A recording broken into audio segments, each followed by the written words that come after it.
मागील व्हिडिओमध्ये आपण मॅथ्सचे काही प्रश्न बघितले 9व्या प्रश्नापर्यंत। आता यापुढे आपण 10व्या प्रश्नापासून पुढील प्रश्नपत्रिकेतले प्रश्न बघणार आहोत मॅथ्सचे। इथे बघा, पुढील प्रश्नात अक्षरांचा एक विशिष्ट गट दिला आहे, त्या गटांशी जोडणारा योग्य पर्याय निवडा। आता इथं जुळणारा विसंगत नाही बरं का, विसंगत आपण पूर्वी बघितला। जुळणारा म्हणजे कसा, तर इथे हे जे दिलेत आपल्याला अक्षरगट, हे अक्षरगट कशा पद्धतीने आलेत, कोणत्या लयीने आले, त्याची मांडणी कशी हे पाहणं पहिलं। आता बघा, या ठिकाणी असं जर विचार केला AZCX, तर ABC WXYZ याच्यामध्ये एक अक्षर गाळलं, याच्यामध्ये एक अक्षर गाळलं। बघा इथे सुलट उलट BCD WXY एक एक अक्षर गाळून आले ना। आता GHI RST एक एक अक्षर होणार आहे। बघा JKL OPQ, मग एकाड एक अक्षर गाळून आलेला पर्याय कोणता आहे बघा। तर इथं जर आपण विचार केला तर EFG एक अक्षर गाळून आले, आणि त्यानंतर TUV म्हणून पर्याय क्रमांक 3 हे त्याचं उत्तर असेल। दुसरं बघा, प्रश्न 11वा BDHFLX आणि EJT या ठिकाणी काय दिसतं आपल्याला, तर BDH याचे आपण प्रत्येकाचे नंबर टाकून बघू बरं। बघा या B चा नंबर काय आहे 2, D चा नंबर आहे 4 आणि H चा नंबर आहे 8। 2 दुने 4, 4 दुने 8। F चा नंबर किती आहे, F चा नंबर आहे 6। L कितव्या नंबरवर आहे, तर L आहे 12व्या नंबरवर, आणि X चा नंबर किती आहे, तर तो आहे 24।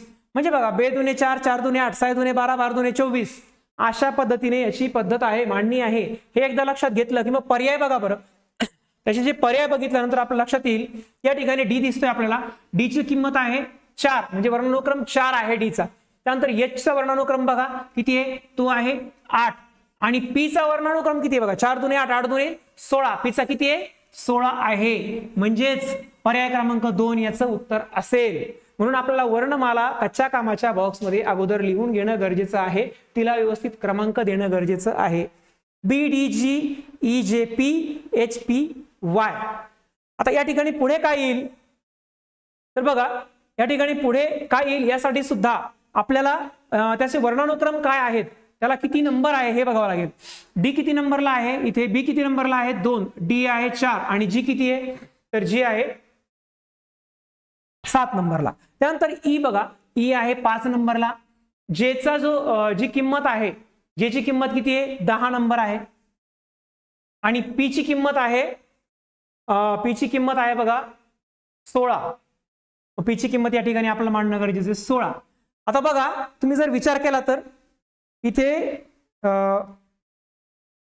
4 आणि 2 याची बेरीज करून बघा 6 मध्ये जर 1 मिळवला तर येतील 7, तिसरं अक्षर।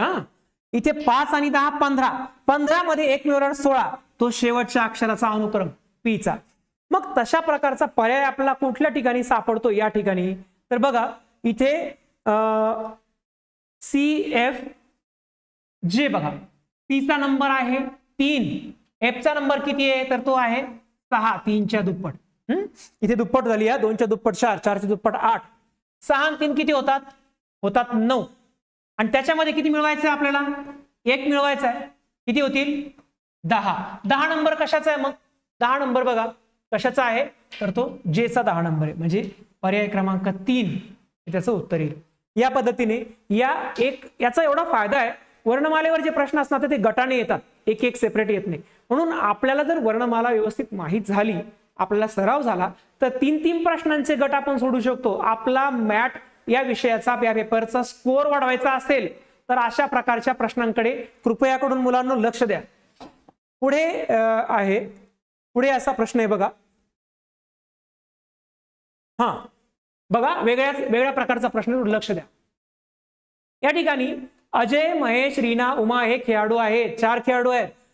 महेश व उमा कबड्डी खेळत नाहीत, अजय फुटबॉल व्यतिरिक्त इतर खेळ खेळतो, उमा व रीना खो खो खेळत नाहीत, तर पुढील प्रश्नांची उत्तरे पर्यायातून द्या। प्रश्न वाचताना नक्कीच संदिग्ध वाटतो, मात्र त्याला आपल्याला अशा प्रकारे करून घ्यावं लागतं। बघा लक्ष द्या, इकडे लक्ष द्या, इथे अजय, आपण यांचे नाव लिहून घेऊ पहिल्यांदा. काय आहे? अजय. अजय नंतर काय आहे? महेश. महेश आहे. महेश नंतर काय आहे? रीना आहे. रीना नंतर काय आहे? तर उमा आहे. अजय, महेश, रीना, उमा. त्यांचे खेळ या ठिकाणी आपण लिहू. खेळ. खेळ बघा आता. आता वाक्य वाचा आणि टिक मार्क करा. खेळ कोणकोणते आहेत? तर खेळ कोणते आहेत ते आपण लिहून घेऊ. पहिला खेळ कोणता आहे? कबड्डी आहे. तर दुसरा खेळ कोणता आहे? फुटबॉल आहे. तिसरा खेळ कोणता आहे? खो खो दिलाय. तिसरा खेळ आहे खो खो. आणि चौथा खेळ आहे तो आहे बॅडमिंटन. बघा अजय, अजय, महेश, रीना, उमा हे खेळाडू आहेत. महेश, उमा काय खेळतात? कबड्डी खेळत नाहीत. महेश, उमा कबड्डी खेळत नाहीत म्हणजे फुली द्यावं लागेल त्यांच्या समोर. अजय फुटबॉल व्यतिरिक्त सर्व खेळ खेळतो, इतर खेळ खेळतो. अजय फुटबॉल खेळत नाही, सगळे खेळ खेळतो म्हणजे टिक मार्क करून घ्यायचं पटकन, कारण 2-3 प्रश्न असतात त्याच्यावर अवलंबून. त्यानंतर उमा व रीना खो खो खेळत नाहीत. उमा आणि रीना खो खो खेळत नाहीत. खो खो समोर अशी फुली करावं लागेल. बाकी त्या खेळ खेळतात सगळ्या, फक्त खो खो खेळत नाही. याचा असाच अर्थ होतो. तर आता बघा, आता प्रश्न देणं किती सोपं होईल बघा, लक्ष द्या. कोणता खेळ सर्व खेळाडू खेळतात? कोणता खेळ खेळतात बरं सर्व खेळाडू? हा, याला टिक मार्क करायची राहिली, हे करून घ्यायचे. कोणता खेळ सर्व खेळाडू खेळतात?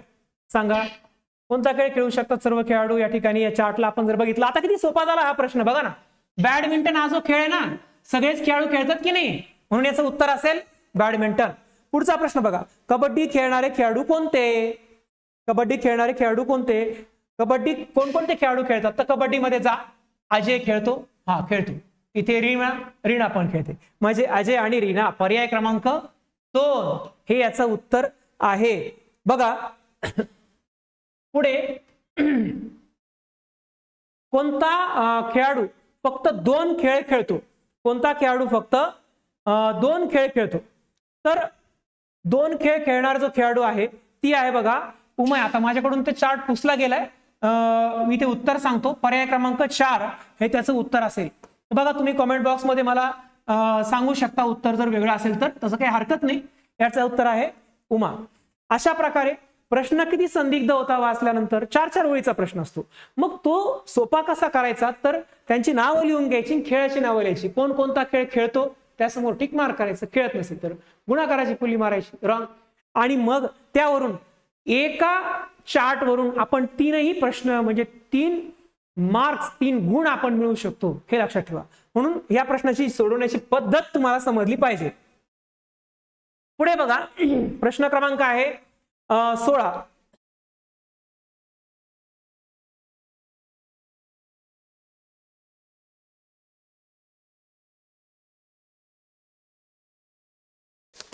प्रश्न क्रमांक 16 बघा.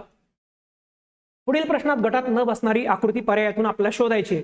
गटामध्ये न बसणारी, आपण जे शिकलो ना आता, गटिवत आणि प्रतिगटिवत, तोच प्रकार मित्रांनो आपल्याला या ठिकाणी बघायला मिळतो. आता ही जी आकृती कशी फिरली बघा ना, गटिवत फिरली की नाही. हा बाण असा होता, आडवा झालाय, पुन्हा हा असा झालाय, पुन्हा कसा होईल? असा होईल, बरोबर आहे. पण गटात न बसणारा आपल्याला शोधायचे. ही घटिवत फिरली आहे पण यात काहीतरी गोंधळ आहे, तो आपल्याला शोधायचा आहे. नेमकं कन्फ्युजन काय आहे, नेमकं त्याच्यामध्ये हे काय झालंय, हाईड काय झालंय बघा. हा जो इथे बिंदू दिसतोय, ही रेषा अशी आली, ही रेषा अशी आली, मग ही रेषा पुन्हा अशी आहे, पुन्हा अशी आली. मात्र हा जो बिंदू दिसतोय बघा, बिंदू मध्ये काहीतरी दिसतंय. हा बिंदू इथे, मग हा रेषा ज्यावेळेस इथं आली त्यावेळेस हा बिंदू आहे ना, नियमाप्रमाणे इकडून या साईडने यायला पाहिजे होता ना, पण हा बिंदू त्याच ठिकाणी राहिलाय, म्हणजे पर्याय क्रमांक 3 त्याचं उत्तर आहे. गटात बसत नाहीये ही आकृती, लक्ष द्या.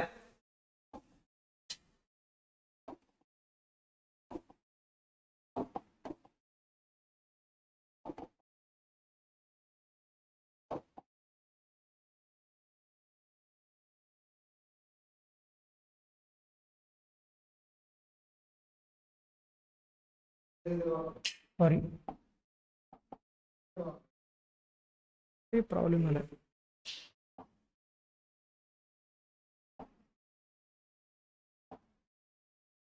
मित्रांनो, काहीतरी प्रॉब्लेम आला इथे बोर्डला.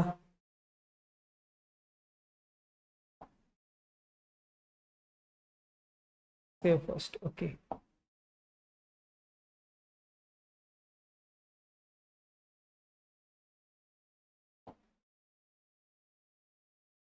बिल्ड.